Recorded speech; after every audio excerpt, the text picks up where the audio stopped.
I'm Warren Craghead, and I make drawings and then assemble those drawings together into stories and books. I don't really know why I do what I do. I've drawn since I was a kid all the time. I draw while I'm at the dinner table, I draw in meetings. I would be drawing right now if I could get away with it. I draw at the stoplight while I'm driving. Drawing to me is a way of experiencing and investigating the world and then making something out of it.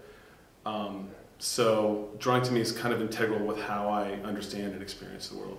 Integral to my work as an artist is, on the one hand, a kind of formal investigation of how to draw things. So even though I'm using a pencil and paper, kind of the dumbest, most simplest, old school way of making stuff, I want to make something that's new. I want to figure out new ways of drawing things. So I'm always trying to draw things that are impossible to draw for me, like water or trees or lights, street lights at night. I'm always trying to figure out new ways of doing that. On the other hand, integral to my work is also an investigation and experience of the world around me. So I'll draw both from walking down the street, but I'll also draw from images of battles in the Middle East or images of World War I, trying to take the things that I'm interested in and then make those into something that is visually compelling for other people to see.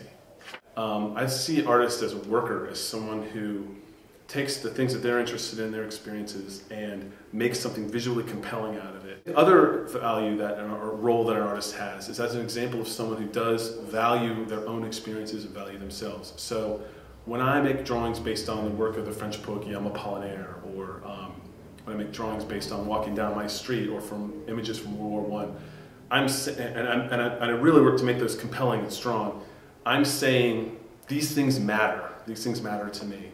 And so on the one hand, people might see those, if I do good enough drawings, see those and say, oh, I like those things too, that's cool. But if you take a step back, maybe people will also say, my experiences matter too. You know, the things I'm interested in can matter as well. If this guy's making art out of stupid, you know, streetlights, then maybe the things I'm interested in can matter too. So the Community Supported Art Program here at the Bridge, the CSA, is a really great program, and I'm stoked to be a part of it.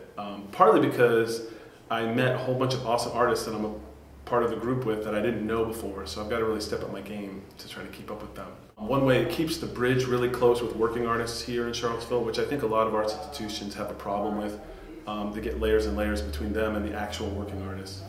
I think the bigger reason to be excited about the CSA is that it helps people in the community become collectors in a way. I mean, we hear art collector and you think French cuffs and Rolls Royces, and that it's not for people like me, it's for rich people. But really, we make aesthetic decisions all the time. So we decide what we're going to wear every day. We decide what music we like. So music-wise, we all make aesthetic decisions all the time. We feel comfortable doing that. And people don't feel comfortable doing that with visual arts. And I think one thing the CSA can do is show, look, for not that much money, you can become a collector and you can participate in the arts world here in Charlottesville.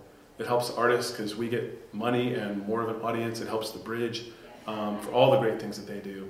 And it also helps, I think, the people who get the shares of the CSA become more involved and get more excited about the art world here.